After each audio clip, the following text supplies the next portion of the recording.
বাক্যে ব্যবহৃত আলাদা আলাদা প্রত্যেকটি শব্দকে এক একটি পার্টস অফ স্পিচ বলে। এই পার্টস অফ স্পিচ 8 প্রকার।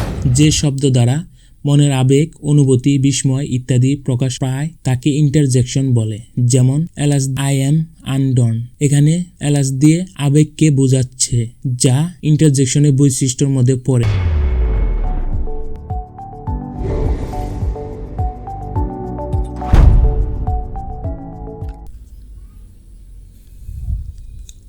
আসসালামু আলাইকুম, আশা করছি সকলে ভালো আছো। তো আজকে তোমাদের মাঝে আলোচনা করতে যাচ্ছি পার্টস অফ স্পিচের A to Z নিয়ে। তো শুরু করা যাক। তো পার্টস অফ স্পিচ কাকে বলে? বাক্যে ব্যবহৃত আলাদা আলাদা প্রত্যেকটি শব্দকে এক একটি পার্টস অফ স্পিচ বলে। যেমন আই গো টু স্কুল, যেমন আই শব্দটি একটি পার্টস অফ স্পিচ, গো একটি পার্টস অফ স্পিচ, একইভাবে টু এবং স্কুল শব্দগুলো এক একটি পার্টস অফ স্পিচ। অর্থাৎ এই বাক্যে মোট 4টি শব্দ রয়েছে, সুতরাং এখানে পার্টস অফ স্পিচ এর সংখ্যা 4টি। পরিশেষে বলা যায় যে কোনো সেন্টেন্সে ব্যবহৃত প্রত্যেকটি শব্দ কোনো না কোনো পার্টস অফ স্পিচ অন্তর্ভুক্ত। তো পার্টস অফ স্পিচ কত প্রকার? বাক্যে সমূহ থাকা শব্দের বৈশিষ্ট্য, ব্যবহার ও কাজের উপর ভিত্তি করে প্রত্যেকটি শব্দকে বিভিন্ন শ্রেণীতে ভাগ করা যায়, যা মূলত পার্টস অফ স্পিচের প্রকারভেদ। তো এই পার্টস অফ স্পিচ 8 প্রকার, যথা নাউন বা বিশেষ্য, প্রনাউন বা সর্বনাম, অ্যাডজেক্টিভ বা বিশেষণ, ভার্ব বা ক্রিয়া, অ্যাডভার্ব বা ক্রিয়া বিশেষণ, প্রিপোজিশন, পদান্বয়ী অব্যয়, কনজাংশন সংযোগ অব্যয়, ইন্টারজেকশন আবেগসূচক অব্যয়। তো প্রথম আলোচনা করা যাক নাউন কাকে বলে। যে শব্দ দ্বারা কোনো কিছুর নাম বোঝায় তাকে নাউন বলে। যেমন Jamal, school, teacher, Dhaka, cat, gold, kindness. তো কিছু উদাহরণ জেনে নেওয়া যাক।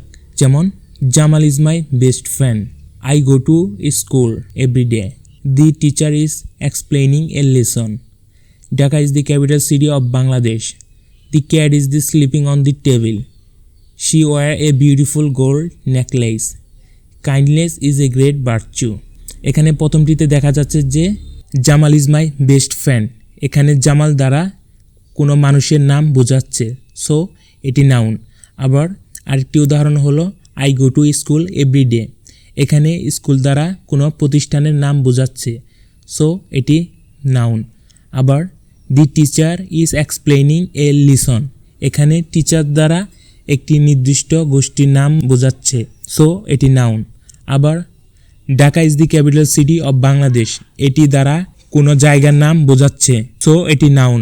আবার the cat is sleeping on the table, এখানে ক্যাট দ্বারা কোনো পানির নাম বোঝাচ্ছে, সো এটি নাউন। আবার she wore a beautiful gold necklace, এখানে গোল্ড দ্বারা কোনো বস্তুর নাম বোঝাচ্ছে, এটি নাউন। আবার আরেকটি উদাহরণ জেনে নেওয়া যাক। যেমন kindness is a great virtue, এখানে কাইন্ডনেস দ্বারা কোনো গুণের নাম বোঝাচ্ছে। তো প্রনাউন কাকে বলে? প্র শব্দের অর্থ পরিবর্তে, অর্থাৎ প্রনাউন মানে হলো নাউনের পরিবর্তে যা বসে। যে শব্দ নাউনের পরিবর্তে বসে তাকে প্রনাউন বলে। যেমন Jamal goes to school every day, he is a good boy, এখানে হি জামালের পরিবর্তে বসছে, তো এটি প্রনাউন। আবার Rahim and Karim are two friends, they play football, এখানে রহিম এবং করিমের পরিবর্তে দে বসছে, সো এটি প্রনাউন। এখানে প্রথম বাক্যে সাবজেক্ট হিসাবে জামাল বসছে, কিন্তু দ্বিতীয় বাক্যে জামালের পরিবর্তে হি বসছে। জামাল একটি নাউন এবং নাউনের পরিবর্তে বসছে হি, তাই হি হলো প্রনাউন। একইভাবে Karim and Rahim are two friends, এখানে করিম অ্যান্ড রহিমের পরিবর্তে দে বসছে।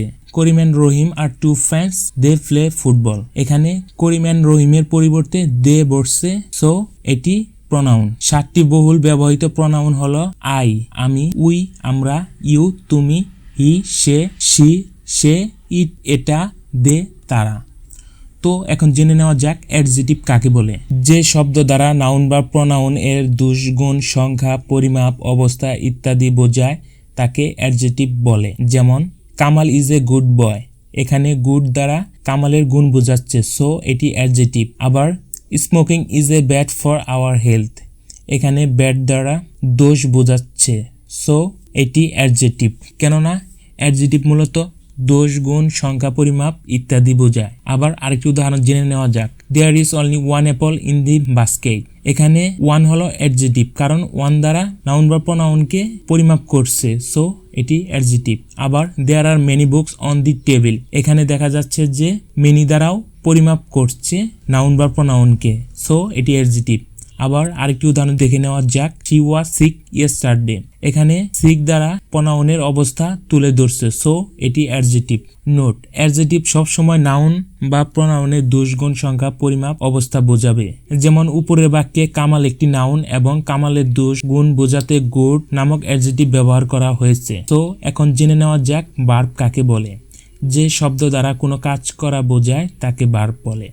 যেমন আই গো টু স্কুল। এখানে গো হচ্ছে ভার্ব, কারণ গো দ্বারা যাওয়া বোঝাচ্ছে, তো এটি ভার্ব। আরেকটু উদাহরণ জেনে নেওয়া যাক। যেমন আই ইট রাইস। এখানে ইট দ্বারা খাওয়া বোঝাচ্ছে, যা মূলত কাজ করা বোঝাচ্ছে, সো এটি ভার্ব। তো আরেকটি উদাহরণ জেনে নেওয়া যাক। He will come tomorrow. এখানে কাম আশা, কাম দ্বারা আশা বোঝাচ্ছে, সো এটি ভার্ব। তো অ্যাডভার্ব কাকে বলে? যে শব্দ ভার্ব, অ্যাডজেক্টিভ বা অন্য আরেকটি অ্যাডভার্বকে নির্দেশ করে তাকে অ্যাডভার্ব বলে। যেমন হি গোজ টু কুইকলি। এখানে কুইকলি দ্বারা অ্যাডভার্বকে নির্দেশ করেছে, মানে দ্রুত বোঝাচ্ছে, সো এটি অ্যাডভার্ব।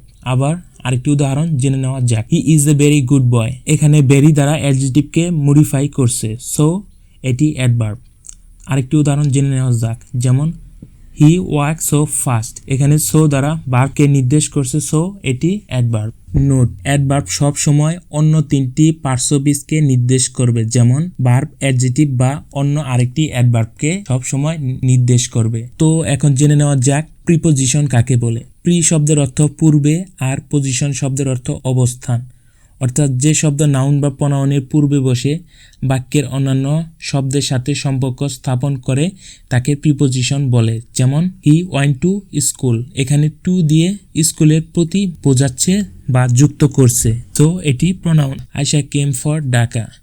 এখানে ফ্রম দ্বারা হতে বোঝাচ্ছে, সো এটি প্রিপোজিশনস। আবার আরেকটি উদাহরণ জেনে নেওয়া যাক। The book is on the table. এখানে অন দ্বারা টেবিলের উপরে বোঝাচ্ছে আর সম্পর্ক স্থাপন করছে, সো এটি প্রিপোজিশন। প্রিপোজিশন সব সময় নাউন বা প্রোনাউনের পূর্বে বসবে এবং পাশাপাশি অন্যান্য শব্দের সাথে সম্পর্ক স্থাপন করবে। অন্যান্য পার্শ্ববীজের তুলনায় প্রিপোজিশনের সংখ্যা খুবই কম।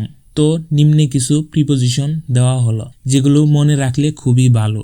যেমন ইন মধ্যে, অন উপরে, এট এতে, বাই দ্বারা, ফর জন্য, উইথ সাথে, টু দিকে বা প্রতি, ফ্রম থেকে, অফ এর, অ্যাবাউট সম্পর্কে, দো মাধ্যমে, ওভার উপরে, আন্ডার নিচে, অ্যাবভ উপরে, বিলো নিচে, বিটুইন দুইজনের মধ্যে, এমং অনেকের জনের মধ্যে, ডিউরিং কোনো নির্দিষ্ট সময়ে, বিফোর পূর্বে, আফটার পরে। তো এখন জেনে নেওয়া যাক কনজাংশন কাকে বলে। যে শব্দ দুই বা ততোধিক শব্দ, বাক্যাংশ বা বাক্যকে যুক্ত করে তাকে কনজাংশন বলে। কনজাংশনগুলো হলো অ্যান্ড, বাট, অর। যেমন Jamal and Kamal are two friends. এখানে অ্যান্ড দ্বারা জামাল এবং কামালকে যুক্ত করে একটি নতুন বাক্য গঠন করেছে, সো এখানে অ্যান্ড হলো কনজাংশন। আবার আরেকটি উদাহরণ জেনে নেওয়া যাক। Jamal is a good boy but Kamal is a bad boy. এখানে বাট দ্বারা দুটি বাক্যকে যুক্ত করেছে, সো এটি কনজাংশন। আবার আরেকটি উদাহরণ জেনে নেওয়া যাক। Do or die. এখানে অর দ্বারা ডো এবং ডাইকে যুক্ত করছে, সো এটি একটি কনজাংশন। তো ইন্টারজেকশন কাকে বলে? যে শব্দ দ্বারা মনের আবেগ, অনুভূতি, বিস্ময় ইত্যাদি প্রকাশ পায় তাকে ইন্টারজেকশন বলে। যেমন এলাস আই এম আনডন। এখানে এলাস দিয়ে আবেগকে বোঝাচ্ছে, যা ইন্টারজেকশনের বৈশিষ্ট্যের মধ্যে পড়ে। তো আরেকটি উদাহরণ জেনে নেওয়া যাক। Hurrah, we have won the game. এখানে আনন্দদায়ক অনুভূতি বোঝাচ্ছে, সো এটি ইন্টারজেকশন।